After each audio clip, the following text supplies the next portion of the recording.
السلام علیکم ورحمۃ اللہ وبرکاتہ۔ ان الحمد للہ نحمدہ ونستعینہ ونستغفرہ ونؤمن بہ ونتوکل علیہ ونعوذ باللہ من شرور انفسنا ومن سیئات اعمالنا من یہدہ اللہ فلا مضل لہ ومن یضلل فلا ہادی لہ واشہد ان لا الہ الا اللہ وحدہ لا شریک لہ واشہد ان محمدا عبدہ ورسولہ۔ اما بعد فإن خیر الحدیث کتاب اللہ وخیر الہدی ہدی محمد صلی اللہ علیہ وسلم وشر الامور محدثاتها وکل محدثۃ بدعہ وکل بدعۃ ضلالہ وکل ضلالۃ فی النار۔ اعوذ باللہ من الشیطان الرجیم، بسم اللہ الرحمن الرحیم۔ یا ایھا الذین آمنوا اتقوا اللہ حق تقاتہ ولا تموتن الا وانتم مسلمون۔ یا ایھا الذین آمنوا اتقوا اللہ وقولوا قولا سدیدا یصلح لکم اعمالکم ویغفر لکم ذنوبکم ومن یطع اللہ ورسولہ فقد فاز فوزا عظیما۔ قال اللہ تعالی فی القرآن الکریم، یا ایھا الذین آمنوا کتب علیکم الصیام کما کتب علی الذین من قبلکم لعلکم تتقون۔ وقال النبی صلی اللہ علیہ وآلہ وسلم، من صام رمضان ایمانا و احتسابا غفر له ما تقدم من ذنبه۔ وقال في حدیث آخر، من قام لیلۃ القدر ایمانا و احتسابا غفر له ما تقدم من ذنبه۔ وقال في حدیث آخر، من قام رمضان ایمانا و احتسابا غفر له ما تقدم من ذنبه، او كما قال علیہ الصلاۃ والسلام۔ قابل احترام بھائیوں، دوستوں، بزرگوں، انتہائی معززہ موقرہ ماؤں اور بہنوں، اللہ تعالیٰ کا یہ ہم پر بہت بڑا احسان ہے کہ اس نے ہمیں مسلمان بنایا اور نبی اکرم صلی اللہ علیہ وآلہ وسلم کی امت کے اندر پیدا فرمایا۔ اس پر ہم جتنا بھی اللہ کا شکر ادا کریں وہ کم ہے۔ اللہ تعالیٰ نے ہماری کامیابی کے لیے بہت سے مواقع پیدا کیے ہیں، جن میں ایک بہت بڑا موقع رمضان المبارک کا مہینہ ہے، جس کی آمد بالکل قریب ہے۔ اللہ تعالیٰ سے دعا ہے کہ اللہ تعالیٰ ہمیں یہ بابرکت مہینہ نصیب بھی فرمائے اور اس کی فیوز سے، اس کی برکات سے، اس کی نعمتوں سے ہمیں صحیح طور پر فائدہ اٹھانے کی توفیق عطا فرمائے۔ آج کے اس مختصر درس میں ہم یہ بات دیکھتے ہیں کہ نبی اکرم صلی اللہ علیہ وآلہ وسلم نے اپنے فرامین کے اندر رمضان المبارک کا تذکرہ فرمایا ہے، اس کی فضیلت کا، اس کے مقام کا، اس کے مرتبے کا، اور جو رمضان المبارک سے صحیح فائدہ اٹھاتا ہے اس کے انعام کا۔ آج ہم صرف 3 کاموں کے متعلق سنیں گے۔ رمضان المبارک میں اور بھی بڑی نیکیاں ہیں جن کا اہتمام کرنا چاہیے، لیکن اس درس میں مختصر ہم 3 چیزوں کا ذکر سنتے ہیں۔ 3 اہم نیکیوں کا ذکر ان احادیث کے اندر موجود ہے جو ابھی میں نے پڑھ کر سنائی ہیں۔ یہ 3 مختلف عبادات ہیں، 3 مختلف نیکیاں ہیں، اور ان عبادات کو، ان نیکیوں کو 2 شروط کے ساتھ پورا کرنا ہے۔ وہ ان تینوں عبادات کے اندر، تینوں نیکیوں کے اندر شروط دونوں ایک جیسی ہیں، اور اگر کوئی ان شروط کو پورا کر لیتا ہے تو اس کا انعام جو اللہ تعالیٰ نے اس کو نصیب کرنا ہے وہ بھی ان تینوں احادیث میں ایک جیسا ہے۔ لیکن ان کی تشریح سے پہلے تھوڑی سی بات یہ بھی عرض کرنا چاہوں گا کہ رمضان مبارک جو آ رہا ہے، اللہ کا مہمان آ رہا ہے، اس کا مقصد کیا ہے؟ روزہ رکھنے کا مقصد کیا ہے؟ کیوں اللہ تعالیٰ نے یہ ہم کو پابند کر دیا ہے کہ فجر سے لے کر غروب آفتاب تک تم کچھ کھا پی نہیں سکتے؟ وہ چیزیں جو تمہارے لیے حلال ہیں، جائز ہیں، وہ اللہ کی نعمتیں جو تم سارا دن کھاتے رہتے ہو، راتوں کو بھی کھاتے ہو، دن کو بھی کھاتے ہو، وہ کیوں نہیں کھا پی سکتے؟ پانی کیوں نہیں پی سکتے؟ کھانا کیوں نہیں کھا سکتے اور مشروبات اللہ کی نعمتیں کیوں نہیں استعمال کر سکتے، انہیں اپنے حلق سے نیچے کیوں نہیں لے جا سکتے، اس کی وجہ کیا ہے؟ تو اللہ تعالیٰ نے خود قرآن مجید میں فرمایا یا ایھا الذین آمنوا کتب علیکم الصیام کما کتب علی الذین من قبلکم لعلکم تتقون، اے ایمان والو تم پر روزے فرض کر دیے گئے ہیں جیسا کہ تم سے پہلی امتوں پر روزے فرض تھے، اور اس کا مقصد کیا ہے؟ لعلکم تتقون، شاید کہ تم پرہیزگار بن جاؤ۔ یہاں جو لام ہے وہ تعلیل کا ہے، یعنی سبب کیا ہے، روزے کیوں فرض کیے گئے ہیں؟ شاید کہ تم متقی اور پرہیزگار بن جاؤ۔ پرہیزگاری کیا ہے؟ تقوی کیا ہے؟ متقی کون ہوتا ہے؟ اس کی سادہ سی تعریف یہ ہے کہ ان تجعل بینک و بین معصیت اللہ حاجزا، کہ تو اپنے درمیان اور اللہ تعالیٰ کی نافرمانی کے درمیان ایک دیوار بنا دے، ایک بیریئر بنا دے، ایک بارڈر بنا دے، ایک لکیر کھینچ دے جس کو کبھی کراس نہیں کرنا ہے۔ ہاں اگر کبھی نہ چاہتے ہوئے انجانے میں وہ کراس ہو جائے، یعنی اللہ کی کوئی نافرمانی ہو جائے، تو فوراً اللہ سے توبہ کرنی چاہیے، کیونکہ رسول اللہ صلی اللہ علیہ وسلم فرماتے ہیں کل بنی آدم خطاؤن و خیر الخطائین التوابون، ہر انسان سے غلطی ہوتی ہے اور بہترین وہ ہیں جو غلطی کے بعد فوراً اللہ تعالیٰ سے سچی توبہ کر لیتے ہیں۔ تو گویا کہ یہ جو روزے ہیں، رمضان مبارک ہے، اس کا مقصد یہ ہے کہ انسان متقی اور پرہیزگار بن جائے۔ ایک منٹ کے لیے اگر ہم سوچیں کہ وہ چیزیں جو طلوع فجر سے پہلے بھی ہمارے لیے حلال ہیں، غروب آفتاب کے بعد بھی ہمارے لیے حلال ہیں، ساری رات ہم وہ چیزیں کھا سکتے ہیں، پی سکتے ہیں، لیکن رمضان المبارک کے دنوں میں وہ ہم نہ کھا سکتے ہیں نہ پی سکتے ہیں، یہ پابندی اللہ تعالیٰ نے ہمارے اوپر لگا دی ہے۔ یہ حلال چیزیں ہیں ہمارے لیے۔ پانی حلال ہے لیکن روزے کی حالت میں پینا منع ہے، دودھ حلال ہے روزے کی حالت میں پینا منع ہے، شہد حلال ہے روزے کی حالت میں کھانا منع ہے، اسی طرح کھانا ہے، چاول ہے، مچھلی ہے، مشروبات ہیں، یہ ساری چیزیں ہمارے لیے حلال ہیں، روزے کی حالت میں ہم ان کے قریب نہیں جاتے۔ یہ ایک عملی پریکٹس ہے تقوی حاصل کرنے کے لیے کہ اگر تم نے حلال چیزیں اللہ کے حکم سے چھوڑ دی ہیں تو پھر حرام چیزوں سے بھی بالکل دور ہو جاؤ، یعنی حرام چیزوں کے بھی قریب نہ جاؤ۔ پھر حیرت کی بات تو یہ ہے کہ انسان سارا دن روزہ رکھے اور جب مغرب کا وقت تو روزہ افطار کرے تو فوراً ہی سگرٹ لگا کے بیٹھ جائے، حرام چیزیں کھانے لگ جائے، تو اس کے روزہ رکھنے کا فائدہ کیا ہوا؟ اس لیے اللہ فرماتے ہیں لعلکم تتقون، شاید کہ تم متقی اور پرہیزگار بن جاؤ۔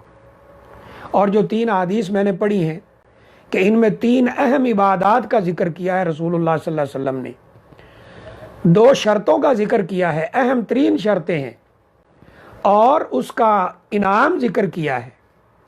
یہ عبادات 3 مختلف ہیں، اس لیے آپ ان احادیث کے شروع والے حصے کو دیکھیں تو تینوں مختلف ہیں، لیکن آگے شرطیں تینوں میں ایک ہیں، سیم شرطیں رسول اللہ صلی اللہ علیہ وسلم نے بیان فرمائی، اور آگے تینوں کا انعام بھی ایک ہی بیان فرمایا ہے رسول اللہ صلی اللہ علیہ وآلہ وسلم نے۔ یہ 3 روایات کیا ہیں، 3 کام کیا ہیں، یہ 3 نیکیاں کیا ہیں؟ پہلی حدیث نبی اکرم صلی اللہ علیہ وسلم نے فرمایا من صام رمضان ایمانا و احتسابا غفر له ما تقدم من ذنبی، جس نے رمضان کے روزے رکھے۔ اس حدیث مبارکہ میں آپ نے لفظ سامہ بولا ہے، من، جو شخص سامہ روزے رکھے رمضان کے ایمانا و احتسابا، ایمان اور احتساب کے ساتھ، یعنی روزے رکھے، سامہ رمضان، روزے رکھے، آگے 2 شرطیں کیا بیان فرمائی؟ ایمانا و احتسابا، ایمان اور احتساب کے ساتھ۔ اس کا انعام کیا ہوگا؟ غفر له ما تقدم من ذنبی، اس کی زندگی کے سارے گناہ معاف کر دیے جائیں گے۔ اللہ تعالیٰ اس کے گناہوں کو معاف کر دے گا۔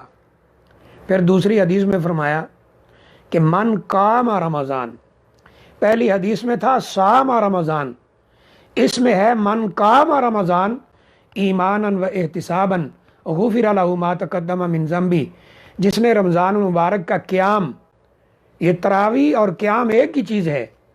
جب رمضان المبارک نہیں ہوتا تو رات کے آخری حصے میں اس کو پڑھا جاتا ہے، رمضان المبارک میں پہلے حصے میں اس کا باجماعت اہتمام کیا جاتا ہے عشاء کے بعد۔ تو یہ ہے من قام رمضان، جس نے رمضان مبارک کا قیام کیا ایمانا و احتسابا۔ شرطیں یہاں بھی دو وہی ہیں، یعنی نیکی کا کام وہ اور ذکر ہوا ہے، پہلے تھا صام رمضان، یہاں ہے قام رمضان، کہ جس نے رمضان مبارک کا قیام ایمان اور احتساب کے ساتھ کیا۔ شرطیں وہی ہیں دو، ایمان اور احتساب۔ غفر له ما تقدم من ذنبی، اس کی زندگی کے سارے گناہ معاف کر دیے جاتے ہیں، یعنی اللہ تعالیٰ اس کے گناہوں کو معاف کر دیتا ہے۔ تیسری بات، تیسری حدیث، نبی اکرم صلی اللہ علیہ وآلہ وسلم نے فرمایا من قام لیلۃ القدر ایمانا و احتسابا غفر له ما تقدم من ذنبی، جس نے لیلۃ القدر کا قیام، لیلۃ القدر کی عبادت ایمان اور احتساب کے ساتھ کی، غفر له ما تقدم من ذنبی، اس کی زندگی کے سارے گناہ معاف کر دیے جاتے ہیں۔ یہاں نیکی کا کام تیسرا ذکر ہوا ہے، پہلا تھا من صام رمضان، جس نے رمضان مبارک کے روزے رکھے، دوسرا تھا من قام رمضان، جس نے رمضان مبارک کا قیام کیا، اور تیسرا تھا من قام لیلۃ القدر، جس نے لیلۃ القدر کا قیام، لیلۃ القدر کی عبادت کی۔ تین مختلف کام ہیں، مختلف نیکیاں ہیں، مختلف عبادات ہیں، رمضان مبارک کے روزے رکھنا، رمضان مبارک کا قیام کرنا، اور لیلۃ القدر کا قیام کرنا۔ شرطیں تینوں میں ایک ہی ذکر ہوئی ہیں، ایمانا و احتسابا، ایمان اور احتساب کے ساتھ، اور تینوں روایات میں، تینوں احادیث میں، تینوں میں رسول اللہ صلی اللہ علیہ وسلم نے آگے جو انعام ذکر کیا ہے وہ بھی ایک ہی ذکر کیا ہے، غفر له ما تقدم من ذنبی، اس کی زندگی کے سارے گناہ اللہ تعالیٰ معاف کر دیتے ہیں۔ اب سوال یہ ہے کہ ایمان اور احتساب کیا ہے؟ ایمان کیا ہے؟ ہم سب کہتے ہیں جی میں ایمان رکھتا ہوں، اللہ پہ ایمان رکھتا ہوں، قبر پہ ایمان رکھتا ہوں۔ یہ ایمان کیا چیز ہے؟ اس کی تعریف کیا ہے؟ ایمان کی ڈیفینیشن کیا ہے؟ ایمان کسے کہتے ہیں؟ کیا صرف یہ کہنا کافی ہے کہ میں یقین رکھتا ہوں، یا اس کی کوئی ریگولر مستقل تعریف ہے؟ تو اصطلاح کے اندر، یعنی اس کی تعریف شرعی اصطلاح یہ ہے کہ قول باللسان، ایمان یہ ہے کہ انسان زبان سے اقرار بھی کرے، والیقین بالقلب، دل سے یقین بھی رکھے، والعمل بالجوارح، اور ان اعضاء کے ساتھ عمل بھی کر کے دکھائے۔ یعنی زبان سے بھی اقرار کرے، دل سے بھی یقین رکھے، اعضاء کے ساتھ عمل بھی کر کے دکھائے، تو یہ پکا مومن ہے، یہ ہے ایمان۔ زبان سے اقرار بھی کرے، دل سے یقین بھی رکھے، اعضاء سے عمل بھی کرے۔ اگر زبان سے کہتا ہے کہ نماز پڑھنی چاہیے، دل میں یقین بھی ہونا چاہیے، اور ان اعضاء سے نماز پڑھ کے بھی دکھانی چاہیے، تب جا کر ایمان پورا ہوتا ہے۔ تو فرمایا من صام رمضان ایمانا و احتسابا، من قام رمضان ایمانا و احتسابا، من قام لیلۃ القدر ایمانا و احتسابا۔ ایمان پہلی شرط نبی اکرم صلی اللہ علیہ وسلم نے بیان فرمائی، اور دوسری احتساب۔ احتساب کا مطلب ہے اللہ تعالیٰ سے اجر لینے کے لیے عبادت کرنا، یعنی روٹین کی عبادت نہ ہو، ایسے عادت نہ بنی ہو، یعنی عبادات کو عادات نہ بنا رکھا ہو، بلکہ ان کے فلسفے کو سمجھا جائے، اس کے ثواب کے اوپر نظر کی جائے، اس کے ثواب کے اوپر غور کیا جائے، اللہ کی رضا اور اللہ کی خوشنودی پر غور کیا جائے، پھر وہ عبادت کی جائے، تو پھر اس عبادت کا مزہ ہی کچھ اور ہوتا ہے۔ اس لیے فرمایا ایمانا و احتسابا۔ ایمان پہلی شرط، احتساب دوسری شرط، ان کے ساتھ رمضان کے روزے رکھے، رمضان کا قیام کرے، لیلۃ القدر کا قیام کرے، اللہ تعالیٰ ساری زندگی کے گناہوں کو معاف کر دیتا ہے۔ اور یاد رکھیں یہ گناہ جو معاف ہوتے ہیں یہ حقوق اللہ ہیں، یعنی کسی نے نماز نہیں پڑھی ہے اپنی گزشتہ زندگی میں، روزہ نہیں رکھا ہے اپنی گزشتہ زندگی میں، یا اللہ تعالیٰ کے حقوق ادا نہیں کیے ہیں تو وہ اللہ معاف کر دیتے ہیں۔ لیکن اگر حقوق العباد ہیں، بندوں کے حق، تو وہ یا تو ادا کرنے ہوں گے یا معاف کروانے ہوں گے اس بندے سے جس کا حق دینا ہے۔ کسی سے آپ نے 10,000 روپے لے رکھے ہیں، اب آپ یہ سوچیں کہ میں نے ایک حدیث سنی ہے جو رمضان مبارک کے روزے رکھ لے، رمضان مبارک کا قیام کر لے، لیلۃ القدر کی عبادت کر لے تو بس اس کی زندگی کے سارے گناہ معاف ہو جاتے ہیں، لہٰذا پیسے لوٹانے کی ضرورت نہیں ہے۔ تو ایسا نہیں ہوگا۔ نبی اکرم صلی اللہ علیہ وسلم نے فرمایا جس کے اوپر کسی کا حق ہو تو وہ موت آنے سے پہلے یا قیامت آنے سے پہلے اسے یا تو معاف کروائے یا اسے ادا کرے، یعنی حساب کا دن آنے والا ہے تو اپنے مرنے سے پہلے اسے وہ معاف کروائے یا اس کو ادا کرے۔ تو یہ حقوق العباد یا ادا کرنے ہوں گے یا معاف کروانے ہوں گے۔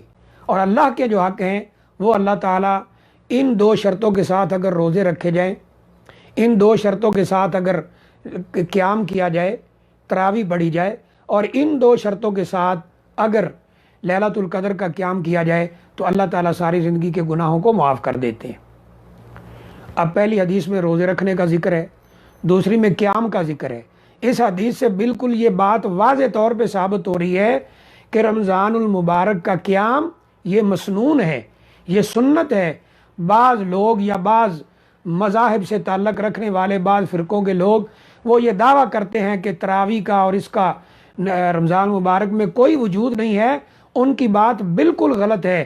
یہ حدیث دلیل ہے کہ رمضان مبارک کا قیام یہ مسنون ہے، بلکہ رسول اللہ صلی اللہ علیہ وسلم نے ایک اور حدیث کے اندر اس قیام کا ذکر کرتے ہوئے فرمایا کہ جو شخص امام کے ساتھ کھڑا ہوا اور جب امام نے اپنا قیام ختم کیا تو تب اس نے اپنا قیام ختم کیا، ون صرف ہینا ان صرف الامام، جب امام نماز یعنی قیام یہ جو تراویح کا ہے اور رمضان کا ہے اس کو ختم کر کے وہ جاتا ہے تو اس کے ساتھ ہی یہ بھی جاتا ہے، یعنی شروع میں اس کے ساتھ کھڑا ہوتا ہے اور آخر تک اس کے ساتھ کھڑا رہتا ہے، تو اللہ تعالیٰ اس کے لیے پوری عبادت کا ثواب لکھ دیتے ہیں، پوری رات عبادت کا ثواب لکھ دیتے ہیں، اور بعض میں گناہوں کی بخشش کا بھی اشارہ ملتا ہے۔ تو اس لیے یہ کہنا کہ یہ قیام یہ تراویح یہ مسنون نہیں ہے، یہ بالکل غلط ہے۔ نبی اکرم صلی اللہ علیہ وسلم نے بھی 3 دن اس کا اہتمام فرمایا ہے، یعنی 3 راتیں۔ پھر فرمایا کہ میں ڈرتا ہوں اخشا ان تفرض علیکم، کہیں تمہارے پر فرض نہ ہو جائے، لہٰذا آپ نے اس کا پھر اہتمام باجماعت نہیں کیا، ایسے چلتا رہا۔ حضرت عمر رضی اللہ تعالیٰ عنہ نے دوبارہ اس کو ایک امام کے پیچھے لوگوں کو مقرر فرما دیا۔ حدیث میں آتا ہے امر عمر بن الخطاب ابی بن کعب و تمیم الداری ان یقوم للناس 11 رکعہ، کہ حضرت عمر رضی اللہ تعالیٰ نے حکم دیا ابی بن کعب رضی اللہ تعالیٰ عنہ کو جو بہت بڑے قاری تھے اور تمیم داری رضی اللہ تعالیٰ عنہ کو جو بہت بڑے قاری تھے کہ وہ لوگوں کو 11 رکعات نماز کا اہتمام کرائیں۔ تو بہرحال پھر اس طرح لیلۃ القدر کا ذکر فرمایا، انا انزلناہ فی لیلۃ القدر وما ادراک ما لیلۃ القدر لیلۃ القدر خیر من الف شہر، 1000 مہینوں کی عبادت سے بہتر ہے۔ تو بہرحال اس کی تفصیل انشاءاللہ بعد میں بیان ہوگی، لیکن یہ 3 عبادات، 3 نیکی کے کام اگر کوئی ایمان اور احتساب کے ساتھ کرتا ہے تو اللہ تعالیٰ اس کی زندگی کے گناہوں کو معاف کر دیتے ہیں۔ تو ہمیں چاہیے کہ رمضان مبارک میں اس عبادت کا اہتمام بھی کریں، اور یہ جو وبا ہمارے اوپر اللہ کا عذاب بن کے نازل ہوئی ہے، اللہ تعالیٰ اس سے بھی ہماری جان خلاصی فرمائیں۔ اپنے لیے، اپنے بہن بھائیوں کے لیے، عزیز و اقارب کے لیے دعائیں کرنی چاہیے، اور اللہ سے توبہ استغفار کرنا چاہیے، اور یہ دعا بھی کرنی چاہیے اللہ تعالیٰ ہماری مساجد کو اسی طرح آباد فرمائے، حرمین شریفین کی رونق کو بحال فرمائے، اور ہمیں اللہ تعالیٰ سے ہر لحاظ سے یعنی توبہ، استغفار اور دعاؤں کا اہتمام کرنا چاہیے۔ یہ ہمارے پاس بہت بڑا بہترین موقع آ رہا ہے۔ اللہ سے دعا ہے کہ اللہ ہمیں اس موقع سے صحیح طور پر فائدہ اٹھانے کی توفیق عطا فرمائے۔ وآخر دعوانا الحمد للہ رب العالمین۔